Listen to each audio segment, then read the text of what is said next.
said that your government delayed the United Nations observers from getting to Ghouta, and that you denied and delayed the Red Cross and the Red Crescent from getting there to make observations and to help. The opposite happened. Your government delayed because we asked for delegation in March 2012 when the first attack happened in Aleppo in the north of Syria, and they delayed it till just a few days before Ghouta when they sent those team. And the team itself said in his letter, in his report, that he did everything as he wanted. There was not a single obstacle. But they have said they were delayed in getting there. They wanted to be there earlier. No. There was a conflict. There was fighting. There were shooting. That's it. We didn't prevent them from going anywhere.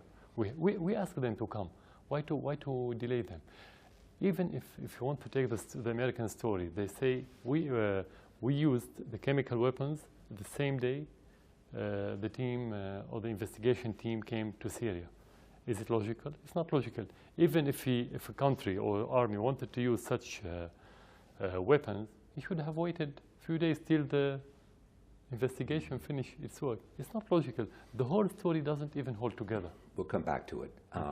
If your government did not do it, despite the evidence, who did it? We have to be there to get evidences, like what happened in Aleppo when we have the evidences.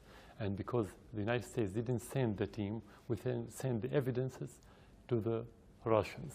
But don't you want to know the answer if you don't accept the evidence so far as to who did this? The question, who threw chemical missile the same day on our soldiers? That's the same question. Definitely not the soldiers. Soldiers doesn't throw missile on themselves. So either the rebels, the terrorists, or third party. We don't have any clue yet. We have to be there to collect the evidences, then we can give answer. Well, the argument is made that the rebels don't have the capability of using chemical weapons. They do not have the rockets, and they do not have the supply of chemical weapons that you have, so therefore they could not have done it. No, first of all, they have rockets, and they've been throwing rockets on Damascus for months. That carry chemical weapons? Rockets, right. Rockets in general. They have the means, first. Second, the sarin gas that they've been talking about for the last 2 weeks is very primitive gas. You can have it done. Sarin gas? Sarin gas. You can have it done in the backyard of a house. It's very primitive gas. So it's not something complicated. But this was not primitive.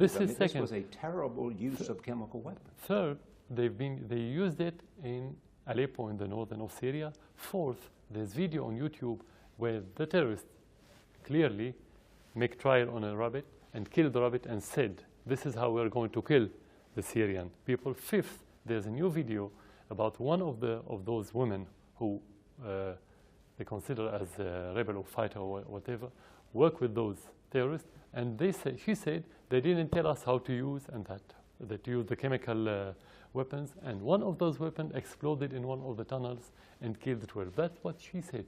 Those are the evidences that we have. Anyway, the party who accused, he's the one who has to bring evidences. The United States accused Syria, and because they accused, you have to bring evidence. This, first of all, we have to find evidences when we are there.